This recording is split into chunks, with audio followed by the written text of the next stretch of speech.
Welcome in, guys. Today we're going to discuss everything new in the V Rising 1.0 update. Everything we discuss and any pictures used will be on the website in the description for easy reference as well. So let's jump into it. So first up we have the Ruins of Mortium, which is the brand new zone. It's located on the far east part of the map. It connects to Dunley farmlands on the west through two entrances, another Dunley entrance at the bottom southwest with hollowed mountains, and up north there's one more to the Cursed Forest. Since this new zone is purely vampire based, it's filled with vampires. It is clouded from the sun at all times of day, so you don't have to worry about hiding from sunlight here. All the creatures in this zone are 50 to 53, outside of the Rift Incursions, which we'll get to a little bit later. Everything in here, aside from the wolves and the bears out on the road, will have the brand new blood type Draculin. The Draculin blood type can be pretty effective for the additional move speed at night. With a very high quality or maximum, it provides pretty powerful healing through the Blood Mend. It's got quick additional healing for finishing targets with Bite. The level 4 is a pretty nice buff, as you can bite twice in rapid succession pretty quickly, as well as get some additional healing from it. Draculin vampire monsters, though, cannot be dominated and imprisoned, so this is meant to be taken as it comes. While it isn't the most damage-focused blood type, it does have some execute damage in there at the level 2 one, but it's pretty effective just for quick healing, PvEing in the zone, and the extra move speed can be helpful for PvP as well. Rift Incursions are a new ongoing event in the V Rising 1.0 update. They're not always active, but when players craft the Eye of Mortium, they'll be able to see where they are, when they're going, and how long. To get the Eye of Mortium, you'll need to unlock this through the quest progression. So it's important as you approach your level 50s, Act 2 area, that you're still keeping up with the quests and completing all that. Rift Incursions only spawn inside the Ruins of Mortium. They'll be randomly positioned in various camps anywhere in the zone. They'll be marked on your map again once you have made the Eye of Mortium. Creatures will be summoned from the Shadow Realm here. You can kill them, and this is how you will get Stygian Shards, which are going to be very, very important to this update. Stygian Shards drop from the level 1 Rift Incursions, which are level 57 plus mobs, and then we have Greater Stygian Shards, which drop from the level 2 Rift Incursions, which are 83 plus mobs. Each little encampment's going to function pretty much the same way. You will go in there, you'll kill a small set of waves that will spawn. They'll drop very few amount of shards. You'll go somewhere else in the camp, clear a second wave of it, and then after you've done that, you'll go to the middle. A boss will be summoned in the summoning circle in there. Defeating this boss is going to give you a lot of shards. Plus, you're going to get some other loot, like a chance for ancestral weapons, books, gems, whatever. There's going to be a lot of contention for these. This is going to draw a lot of combat on a larger or PvP server. We're going to go into Stygian Shards a little more here. So our lower level Stygian Shards can be used at the Southern Merchant in the Ruins of Mortium. He's going to sell ancestral weapons. They're sold here now. They're no longer sold up in the north side of Gloomrot.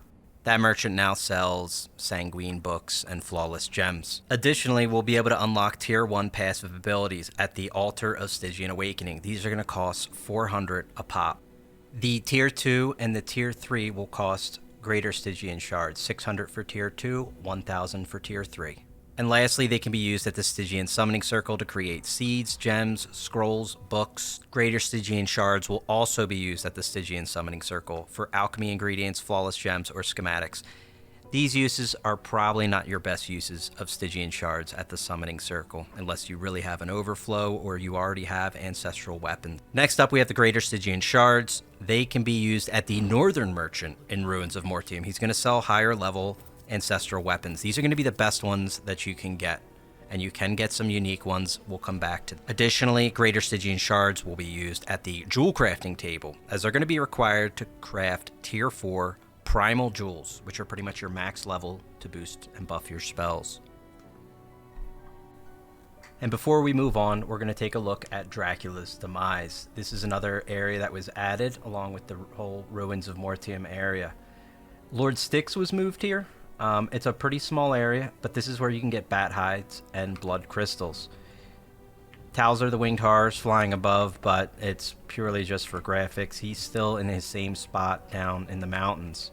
Styx is here, but we also have these stones that'll give us blood crystals. We'll have Lord Styx, who's pretty much going to wander in a circle around here, and just random mobs around here, the same kinds we would fight at Rift Incursions. The blood crystals are useful because we're going to need these for crafting Onyx tiers. Next up, we have the new Spellbook system in V Rising 1.0. This changes the appearance and the progression of the Spellbook, offering more choice as you advance through the acts. When you defeat a V-Blood, you will instead gain a spell point of the respective magic type. You can then spend it on any skill in that tier. For example, if killing Lydia previously gave you Chaos Volley, you would get a Tier 1 Chaos point instead that you could spend on Chaos Volley, or one of the other 2 Tier 1 skills. The passes are not tied to killing V-Blood, but they will be displayed in your Spellbook menu. We'll discuss those in a moment. Most of Act 1 has bosses with Tier 1 points that you can spend on Tier 1 skills, respectively. Tier 3 skills will still come in Act 1 at the end. We get a Chaos one from Quincy, for example, and one from Nicholas, an Unholy. In Act 2, we will start to see Tier 2 spell points given. And still Tier 3s. Tier 3s can be viewed as your ultimate skills. So coming back to our chart again, we can see the Tier 1 and consider these mostly early game skills. Tier 2, mostly mid-game skills, and Tier 3 are ultimates, and they will be handed out at different points in the game. Static still comes later as well. Next up, we have the passive skills, which are brand new in the 1.0 update. These are achieved not through killing V-Bloods, but through the Altar of Stygian Awakening.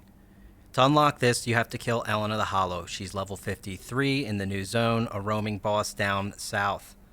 Once you've unlocked this and built the structure, there is one skill for each magic type per tier. Tier 1 costs 400 Stygian Shards. Tier 2 costs 600 Greater Stygian Shards. And Tier 3 costs 1000 Greater Stygian Shards.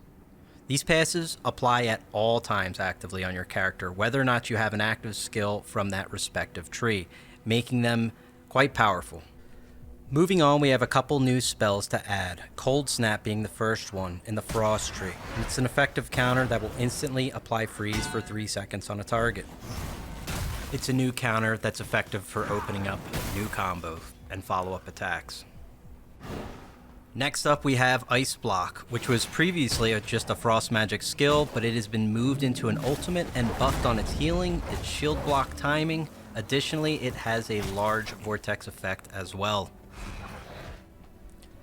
Next up, we have Army of the Dead, which is a new Unholy ultimate, since Fallen Angel has been moved to an item. We'll discuss that later. Army of the Dead summons 8 skeletons for 10 seconds, 4 melee and 4 mages. Not too bad early game, but this one doesn't scale as well later on. And finally, we have Lightning Typhoon in the static tree, which is extremely powerful.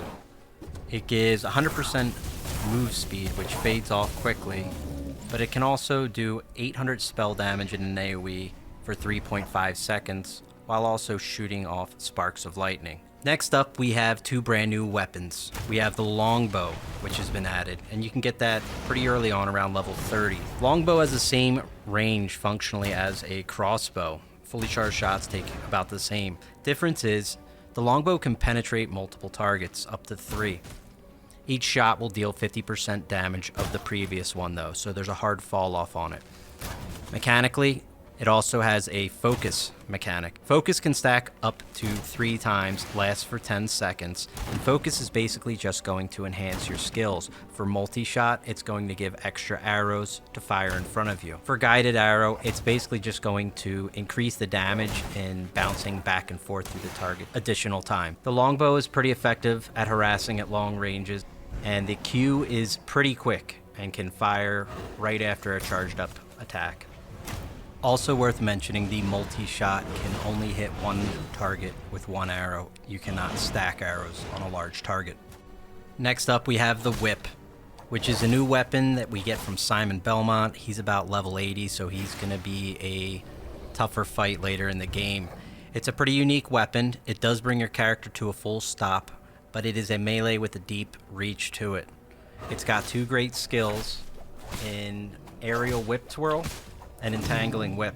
Entangling Whip will root everything for 2 seconds and still do 100% physical damage, letting you line up some attacks. The aerial whip twirl will allow you to relocate and dash while still doing a very large AoE that still does a 1.5 second snare. Whip's a great weapon for kiting, moving around, and harassing targets with a little more reach. Moving on to armor sets, there are 7 new armor sets in the 1.0 update. These are all endgame. Branching from the Dawnthorn, which is level 7 armor, we would have upgraded to level 8 Shadow Moon armor. While this is still in the game, this is going to be one of 4 options. So from Dawnthorn, you will branch into more of like a rogue, a brute, a warrior, or a scholar type armor set. And from there, those options can then be upgraded. So the Dracula Shadow Chest Guard, for example, would require the Shadow Moon set. So you're pretty much going to pick a set coming out of Dawnthorn and upgrade it twice.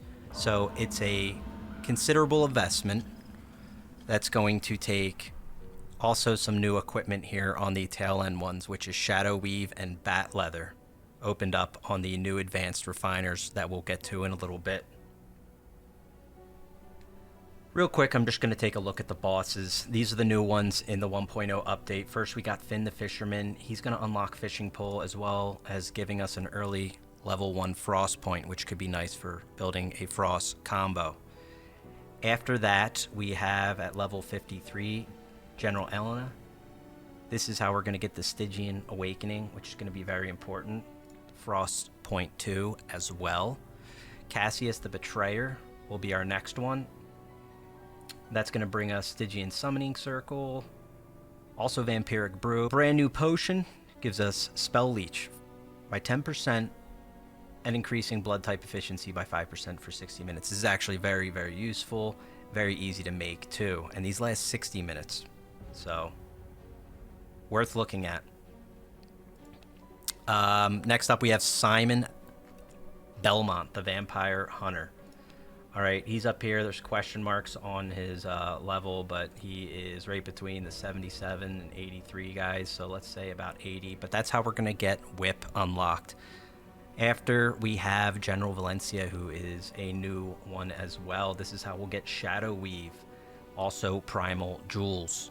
And lastly, we have Dracula as the last new boss, who's going to unlock the last upgrades for chest guards, as well as have the Soul Shards. Which brings us to our next change. Soul Shards no longer produce a shard that is just stored in a pedestal and provides a buff, as they were likely a bit too overpowered for those that had them. Instead, they are now necklaces. So when you kill these bosses, you will get a unique necklace, and these are bloodbound, so these will stay, or I'm sorry, these are not bloodbound. These will not stay on you. You will drop these if you die. You get unique ultimates with each one you have, so it's going to replace your ultimate. Fallen Angel and Eye of the Storm are 2 ultimates that were previously available in the Static and Unholy tree, but Dracula's is a new one, and so is the Winged Horror, also providing a new one. These ults are pretty nice, but they also give some good passive effects in the boost damage to vampires. 15% on the other ones. Dracula's gives 25%. So they're still quite powerful. And you can teleport with these, but you cannot go into bat form. And to wrap things up, I'm just going to showcase a couple other things. We have the new transformation that you will get from the spider boss that just lets you turn into a spider. All this really allows you to do is burrow. I guess it's pretty nice if you need to go AFK. I mean, it's good to hide in bushes. You can still use rat form to move around. Other than that, we have new advanced refiners. You're not really going to see much new crafted in some of them, except for the bat leather. And we're also going to have Shadow Weave. So the Tanner and the Loom have some new items, but the rest of them are just kind of added to some bosses to kind of force you to kill them to move your progression along. But that pretty much wraps it up for all the changes. There's some other buildings in there. You got things like target dummies, which are pretty nice too, but for the most part, it's mostly decorative stuff beyond what I've talked about in here. If this video was helpful, or if you have any questions, please feel free to leave some comments down below. And check out the website, as we have 1080 pics on any of the stuff in the video that was needed. Thanks for checking it out.